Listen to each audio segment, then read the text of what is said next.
जय भीम नमो बुद्धाय। मैं राजकुमार माझी और आप देख रहे हैं द एक्टिविस्ट। इस वक्त हम मौजूद हैं बास घाट के उत्तरी मंदिर और सबसे पहले और सबसे अंतिम बार डॉक्टर भीमराव अंबेडकर साहब अपनी पत्नी के साथ सरस्वती भवन में आए थे और एक रात रुके थे। हम यहाँ अंदर जाएंगे। ये जो है अखिल भारतीय पिछड़ा वर्ग संघ का यहाँ जो है राष्ट्रीय अध्यक्ष रहते हैं और ये अति पिछड़ा वर्ग जो भारतीय अति पिछड़ा वर्ग संघ का जो राष्ट्रीय अध्यक्ष इसको बनाया था, उनका बनाने वाले का जो नाम है उनका न्यायमूर्ति चंदापुरी जी। चंदापुरी जी ही त्याग मूर्ति चंदापुरी साहब। देखिए यहाँ चित्र वहाँ लगा हुआ है, ये इन्हीं का घर है। अभी इस दुनिया में नहीं है। उन्होंने गांधी जी के साथ बहुत सारा आंदोलन किया है। यहाँ आप देख पा रहे हैं ऊपर लिखा हुआ है मसौड़ी में गांधी जी का साथ, शांति मिशन मार्च। और त्याग मूर्ति जी चंदापुरी साहब का ये तस्वीर है, उधर आपको दिखाते हैं। उस तस्वीर में आप देखिए वो एक शक्तिमान के जो जयकाल का किरदार निभाए थे तमराज किल्विश का, उनके साथ उनका फ़ोटो है। और वो फ़ोटो है जो त्याग मूर्ति चंदापुरी जी साहब के बेटे का जो है वो मूर्ति है। और अभी उन्हीं का बेटा जो है ये अखिल भारतीय अति पिछड़ा संघ जो चला रहे हैं, ये अभी उनका राष्ट्रीय अध्यक्ष यही है। और स्वागत है सर आपका। बताइए यही कि जो 6 जून को यहाँ पर आए थे बाबा साहब भीमराव अंबेडकर और इस स्थान पे रुके थे रात के, आपको घर पर उनकी पत्नी के साथ है और उनका स्वागत करने वाले और यहाँ लाने वाले आपके पिताजी त्याग मूर्ति चंदापुरी साहब थे। क्या कहिएगा? बाबा साहब अम्बेडकर साहब को से तो मैं उनको देखा नहीं, लेकिन ये यहाँ आए थे इस रूम में क्या तारीख को? 6 नवंबर 1951 को। और यहाँ पर वो अपनी वाइफ के साथ आए थे और उनके साथ एक पीएन राजभोज थे जो शेड्यूल कास्ट फेडरेशन के जनरल सेक्रेटरी थे, वो आए थे। तो प्रोग्राम बनी थी और 2 दिन रहे थे और तीसरा दिन मॉर्निंग में वो यहीं से नाश्ता पानी खाना खा के गए थे एयरपोर्ट। और वहाँ से फिर यहाँ से लखनऊ चले गए थे वो। तो बीच में ये हुआ कि बाबा साहब भीमराव अम्बेडकर साहब जो थे, जब वो यहाँ आए पटना में, रिकॉर्डिंग हो रहा है, जब वो यहाँ आए तो उसी वर्ष त्याग मूर्ति आर्य चंदापुरी की मैरिज हुई थी 26 जून को। और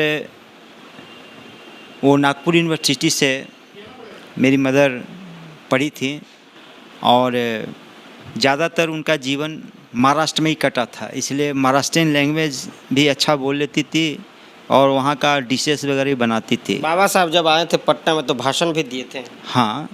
किस मुद्दाओं पर?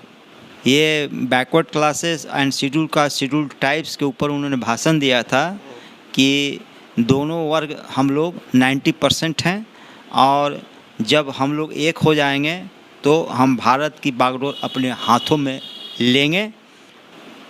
उनका भाषण का जिस था और उसके लिए वे करीब 1 घंटा तक पटना गांधी मैदान में भाषण दिए, लेकिन उसको डिस्टर्ब करने के लिए पंडित जवाहरलाल नेहरू की सरकार ने उनको जान से हत्या करने के लिए ढेला पत्थर भी चलवाई थी इस मीटिंग के स्टार्टिंग में।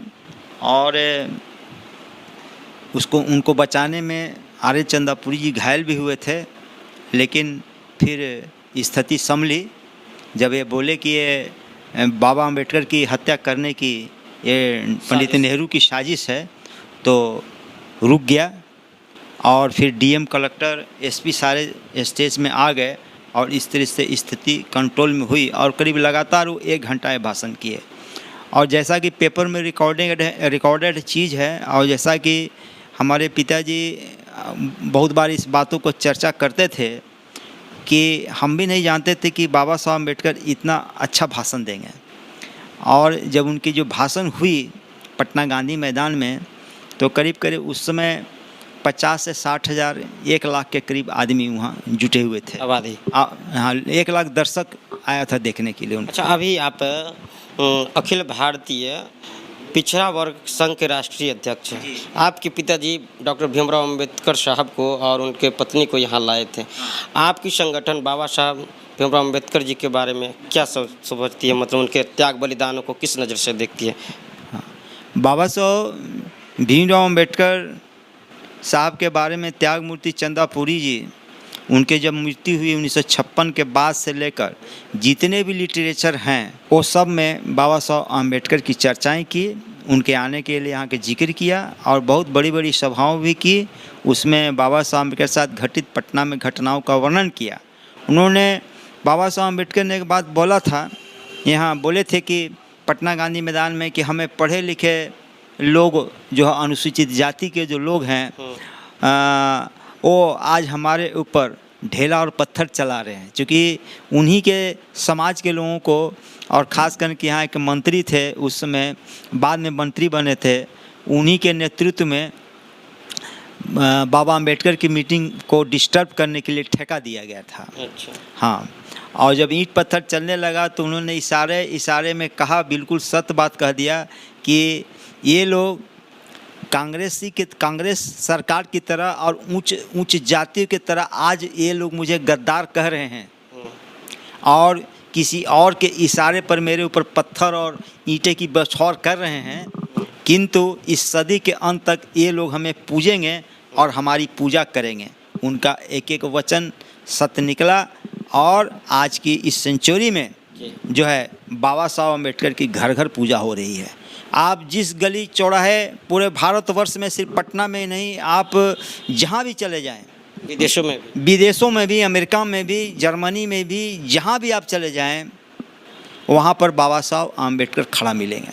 क्योंकि उनका जो वॉइस था, उनकी जो आवाज़ थी, उनका जो संघर्ष था, वो संघर्ष किसी जाति वर्ग या विशेष के लिए नहीं था।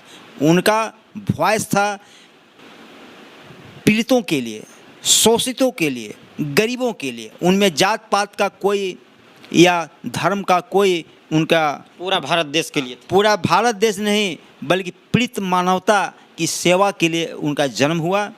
और उस पीड़ित मानवता के जो लोग पीड़ित होगा वो उनको याद करेगा। क्या प्रतिक्रिया है कमेंट बॉक्स में बताइएगा। अगर ये वीडियो आप फेसबुक पे देख रहे हैं तो लाइक करें, यूट्यूब पे देख रहे हैं तो सब्सक्राइब करें।